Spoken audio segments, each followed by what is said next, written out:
Hello everyone, welcome to Deep education. आज हम देखेंगे टेस्ट नंबर दूसरा। और अभी तक आपने टेस्ट पहला नहीं देखा है तो नीचे लिंक दी गई है डिस्क्रिप्शन में, वहां जाके देख लीजिए। चलिए तो स्टार्ट करते हैं। पहला क्वेश्चन है, निम्न में से कौन भारत में सबसे बड़ी मशीनीकृत खान है? तो भारत में सबसे बड़ी मशीनीकृत खान है बैलाडीला की खान।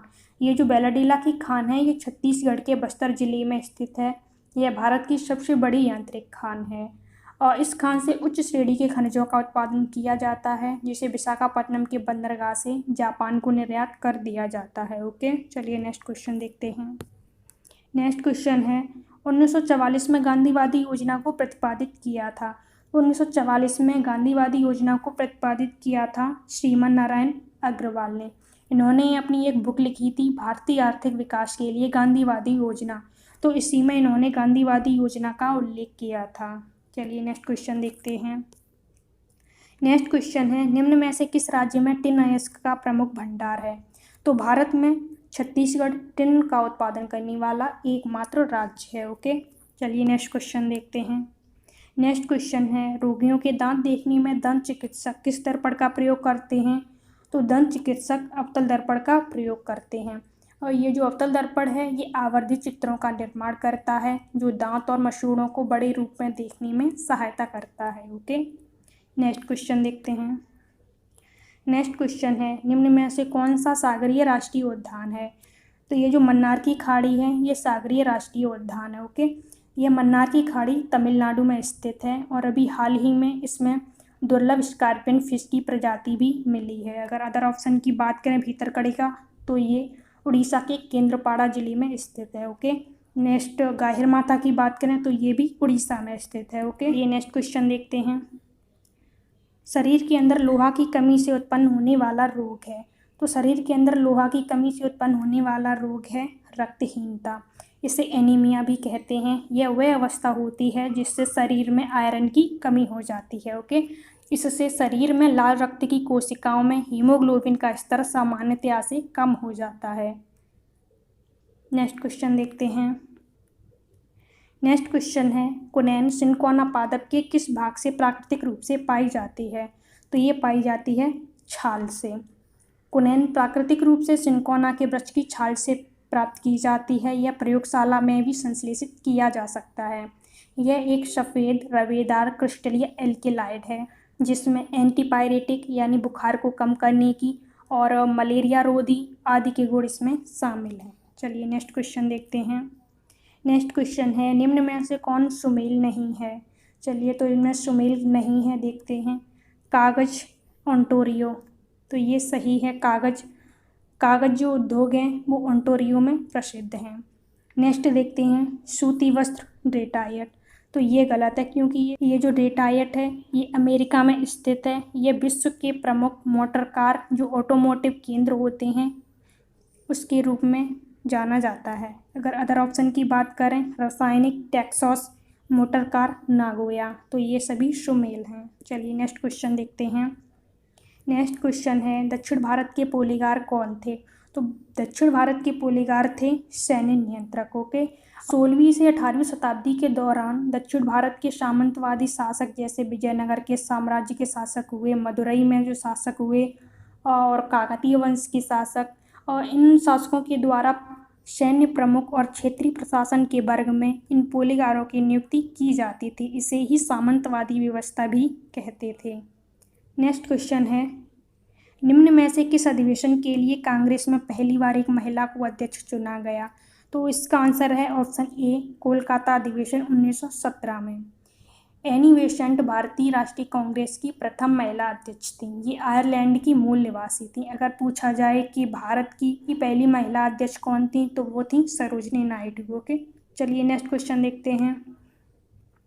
नेक्स्ट क्वेश्चन है, 1946 की कैबिनेट मिशन का नेतृत्व किसने किया?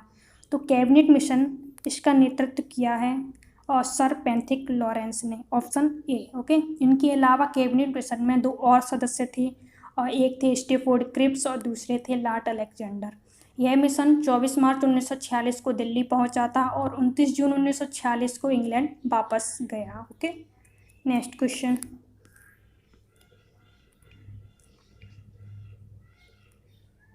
नेक्स्ट क्वेश्चन है, निम्न झीलों में से कौन विश्व की सर्वाधिक प्राचीनतम तथा सबसे गहरी झील है? तो ये बैकाल झील है। यह विश्व की सर्वाधिक प्राचीनतम और गहरी झील है।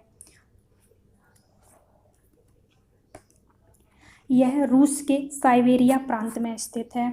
अगर अदर ऑप्शन की बात करें, विनिपेग झील, तो ये कनाडा में स्थित है। और अगर बात करें विक्टोरिया झील, तो ये अफ्रीका में स्थित है। ओके, चलिए नेक्स्ट क्वेश्चन देखते हैं। नेक्स्ट क्वेश्चन है, राज्यपाल सोने के पिंजरे में निवास करने वाली चिड़िया के समान है, यह कथन किसका है? तो ये कथन कहा था सरोजनी नायडू ने। ये उत्तर प्रदेश की प्रथम राज्यपाल थी। ओके, चलिए नेक्स्ट क्वेश्चन।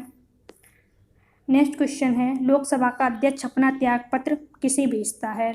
तो लोकसभा का जो अध्यक्ष होता है वह अपना त्यागपत्र लोकसभा के उपाध्यक्ष को भेजता है। अगर बात करें वर्तमान में लोकसभा के अध्यक्ष की, तो ये अध्यक्ष हैं ओम बिरला जी। ओके, अगर भारत के पहले लोकसभा अध्यक्ष की बात करें तो वो थे जीवी मावलंकर। ओके, चलिए नेक्स्ट क्वेश्चन देखते हैं। नेक्स्ट क्वेश्चन है, लोक लेखा समिति का कार्य है। तो लोक लेखा समिति का कार्य है विनियोग लेखा द्वारा महालेखा परीक्षक की रिपोर्ट की जांच करना। ओके, अगर बात करें लोक लेखा समिति की, तो इसमें 22 सदस्य होते हैं, 15 लोकसभा के और 7 राज्यसभा के। चलिए नेक्स्ट क्वेश्चन देखते हैं। निम्न में से कौन सी प्रथा संसदीय प्रणाली की भारत की देन है? तो ये शून्यकाल है, ये भारत की देन है। ओके, भारतीय संसद के दोनों सदनों में प्रश्नकाल के बाद का जो समय होता है उसे ही शून्यकाल कहते हैं। इसका जो समय होता है वह 12 बजे से 1 बजे तक का होता है और इसकी सबसे पहले शुरुआत हुई थी 1960 में। इसके अंतर्गत बिना पूर्व सूचना दिए ही अविलंबी जो लोक महत्व के विषय होते हैं उन्हें उठाने की प्रथा है और इसमें उठाने वाले जो प्रश्न होते हैं उन पर सदस्य तुरंत कार्यवाही चाहता है। ओके, चलिए नेक्स्ट क्वेश्चन देखते हैं। नेक्स्ट क्वेश्चन है, लोकसभा की सदस्यता के लिए उम्मीदवार की आयु कम से कम कितनी वर्ष होनी चाहिए? तो लोकसभा की सदस्यता के लिए ये आयु होनी चाहिए 25 वर्ष। अगर बात करें राज्यसभा की, तो राज्यसभा में आयु 30 वर्ष होनी चाहिए। ओके, चलिए नेक्स्ट क्वेश्चन देखते हैं। नेक्स्ट क्वेश्चन है, राज्यसभा कब भंग होती है? तो राज्यसभा कभी भंग नहीं होती। Okay, next question. Next question है, भारत में पहली बार अंतर्राज्यीय परिषद की स्थापना कब की गई? तो भारत में पहली बार अंतर्राज्यीय परिषद की स्थापना की गई थी 28 मई 1990 में। ये जो अंतर्राज्यीय परिषद की स्थापना हुई थी यह सरकार या आयोग की सिफारिश पर हुई थी। और अगर अंतर्राज्यीय परिषद की बात करें तो इसका उल्लेख संविधान के अनुच्छेद 263 में है। ओके, ये एक गैर स्थायी संवैधानिक निकाय है। चलिए नेक्स्ट क्वेश्चन देखते हैं और ये हमारा लास्ट क्वेश्चन है। क्वेश्चन है, डायनामा एक युक्ति है जो परिवर्तित करती है।